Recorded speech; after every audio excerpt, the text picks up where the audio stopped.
வாரத்தில் 3 நாள் கண்டிப்பாக சிறுதானியம் சேர்த்து உணவு சாப்பிடுங்க. ஒரு அரிசி கூட சேர்க்காத கம்பு தோசையை பார்க்கலாமா? Welcome to our VDP channel.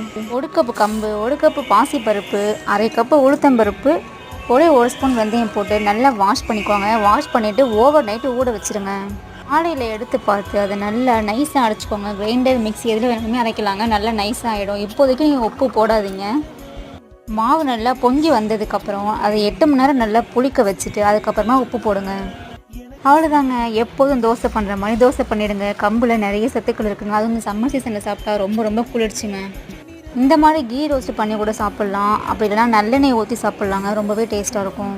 இல்லை உங்களுக்கு குண்டா வேணும்னா ஊத்தப்பம் மாதிரி கூட செஞ்சு சாப்பிட்டு பார்க்கலாங்க. அவ்வளோ டேஸ்ட்டாக இருக்கும். இதோட ஃபுல் வீடியோ கீழே தெரியுது பார்த்தீங்களா? அதை கிளிக் பண்ணிங்கன்னா ஃபுல் வீடியோ வரும். செக் பண்ணி பார்த்துக்கோங்க. சேனலை மறக்காமல் சப்ஸ்கிரைப் பண்ணிவிடுங்க. மேலும் பல ஹெல்த்தி வீடியோ பார்க்கலாம். Tata bye bye. லைக் பண்ணுங்கள், ஷேர் பண்ணுங்கள், கமெண்ட் பண்ணுங்கள். தேங்க்ஸ் ஃபார் வாட்சிங்.